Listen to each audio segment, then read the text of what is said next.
Hello, this is kind of a continuation of a previous video where I was taking a look at this RunCam 3 HD action camera, and in that video I kind of discovered that I did actually have one of these cables to do a live video out test, but I didn't notice that I had it until rather late. So anyway, I've did a little bit of testing with this today. I put it on my mini quad and I flew the mini quad looking through this camera as the FPV camera, and just to check how the latency or the lag, whatever you call it, was how it felt, and it felt pretty good, and I'll play a bit of a video from that later on. Unfortunately, I forgot to push record on my video goggles, so I only have the video from this and me narrating what I'm thinking at the time to have a look at, unfortunately. But it's perfectly usable, and I think it may even be slightly better than a RunCam 2, which was already pretty usable.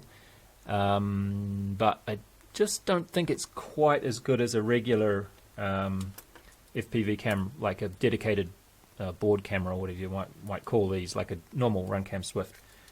But it's really hard to tell. It's that close. It's really hard to tell. So as far as using it every time is concerned, I think it is something you could use every time. I probably won't be doing that because I have a lot of these dedicated board cameras around. And if I want to switch cameras out, say if I want to use my GoPro on my mini quad, then I can do that. And I'm not taking my FPV eyeball off of my quad when I do that. The other thing is that you've got a bunch of wiring that you're going to have to sort of wire around to get it to work, which is just a little bit awkward. Not a huge deal, but generally the wiring that you have for one of these FPV cameras is going to be a fair bit more tidier. It's going to be well inside the frame of your quad. So I'm probably not going to use it as a daily driver FPV camera, but it works very, very well. So I've got the screen here and I've connected up to the screen, so let me just show you one other thing that you can do with this. Okay, so we can get a rough idea of the latency here. I'll see if I can find that video that I made last year where there's like a black and white piece of this color rotating. I thought that was a pretty good way to tell. But to me it seems there is a tiny little bit more latency than there is in a normal FPV camera, but it's very, very close. So anyway, when you have this on, you can then push the Wi-Fi button down here for 2 seconds or something. Then the light goes green. Now we are in photo mode. And if I do this again, we go into OSD mode. And then you can use the Wi-Fi button. If you push this again, whoops, slow down. Pushing that will select an item on the menu, and then doing a long press of this will exit from the menu. So if I long press, I'll get back to where I was. So what I thought I was going to do then, it's actually backwards to what I would have expected. Pressing this one will cycle through. It's a little bit hard to see those, isn't it? There we go. So pressing the shutter button will cycle through like this. There we go. We'll just have a quick look at these options on here. We have resolution. This is the one that I accidentally jumped into just before, so you can select those. You can turn loop recording on and off, auto recording on and off, wide dynamic range on and off. Anything else there? No. And what else have we got? Image, we can do. So there's quite a few things in here that you can change on the app that you will also be able to change in the field if you only have the camera and you don't have the app, or you don't have your phone with you. So this could be handy in some situations if you have this connected up to your video goggles, so that you can actually see this menu somehow. Exposure, image flip metering mode. Just see if there's anything else there. Nope. And TV out. What the hell? Oops, hold on. See, these buttons are backwards to what I would have thought. TV mode. Oh, right. NTSC PAL. Okay. Well, that's good. You can select that. Could be handy. Micro SD card. We can see space left. That could be handy too. Sorry, I'm going a bit slow because these buttons are the opposite of what I would have thought. Wasn't there something else there? Format SD card. Oh, okay, well, we don't want to do that, really. Oh, that reminds me of something, though, which I'll have to tell you in a minute once I've done this. Okay, general. Oh, yeah, I forgot to mention in my previous video that there's an accelerometer in here, so it can automatically flip the screen upside down if you set it to automatically do that when you turn the camera up the other way. Let's see what USB function is. PC connection and remote control. Remote control, what is that?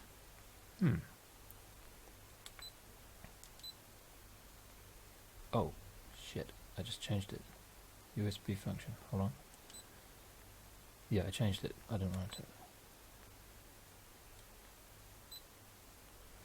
USB function. Oh, you have to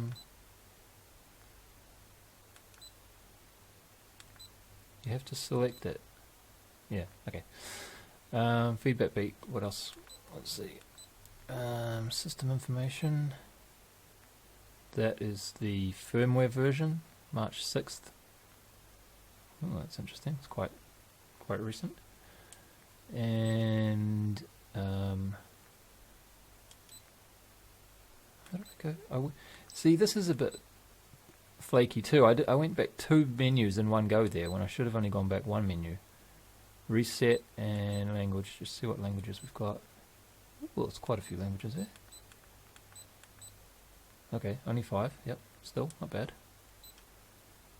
Alright, so that is how it works. Probably not a whole lot else to look at there. But what I was reminded of as I was looking through there is that thing about formatting the SD card.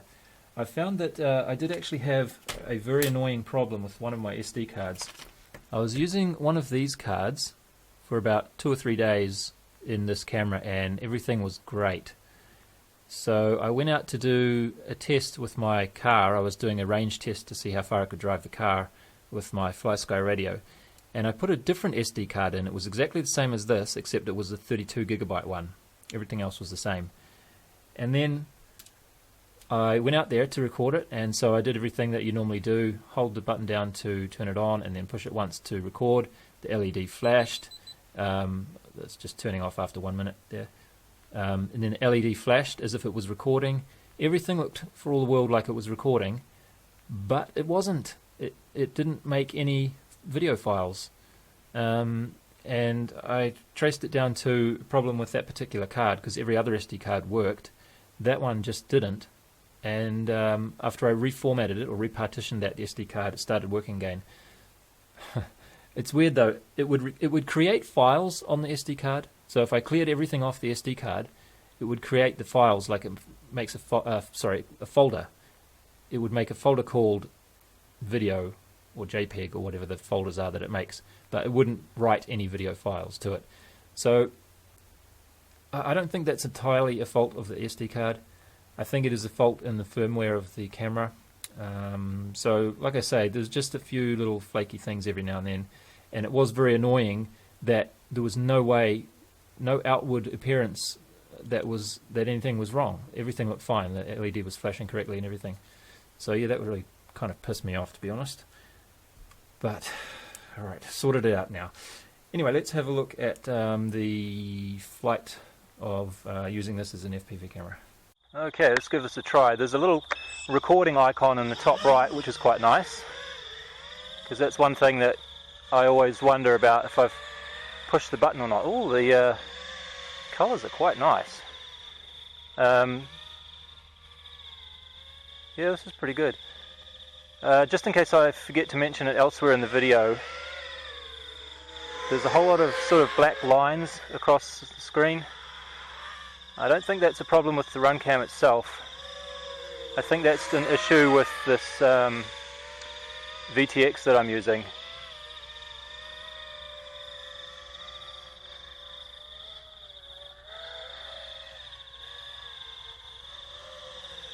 but yeah, facing the sun is not bad. It's not amazing. Not sure if it's any better than the Eagle, the RunCam Eagle. I think the Eagle is actually a little bit better when you're facing the sun like this. But it's pretty good. So I guess the other question was the latency issue. So for that we sort of need to... Oh, that's just my fault. It was alright. I tried one of these tests with the RunCam 2 as well, like testing it as an FPV live video feed. And it's one of these things that you sort of need to get used to a little bit. That's why I'm doing all these flips, to sort of accustom myself to how it feels. Feels alright, but as I found with the Eagle, the problem I had with the Eagle was that when you're sort of skimming around close to things like this, it can give you trouble because you pull up like that at the last moment, or what you think was the last moment, but that was actually, you're already driving into the fence post or whatever it was that you're trying to avoid. Wow, I just lost radio signal there when I went behind my back. I think the antenna on my receiver might be broken.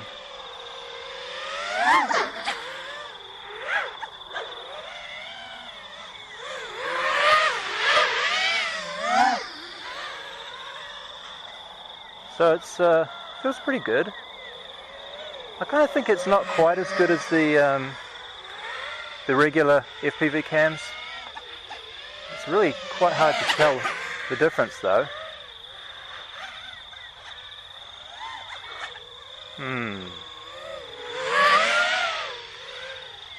So now that I've done a bit of flying, let's try this, because I didn't want to try that until I was sure that it was going to be reasonably responsive or reasonably low latency.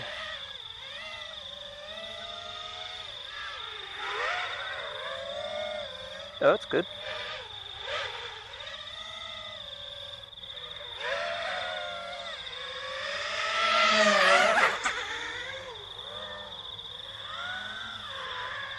Definitely very usable.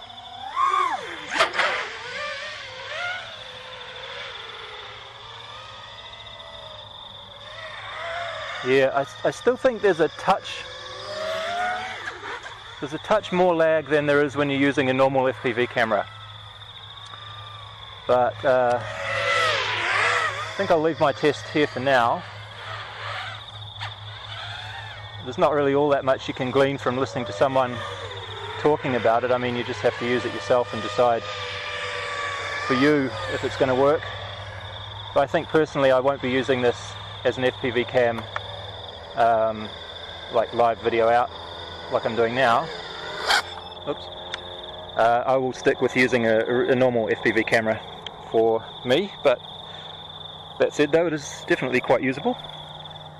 So I don't know how useful these kind of reviews are, but that's where this one's going to finish, so thanks for watching. See you next time. Well, I just realised that I forgot to record the FPV view in my goggles while I was doing that. It was really stupid of me, wasn't it?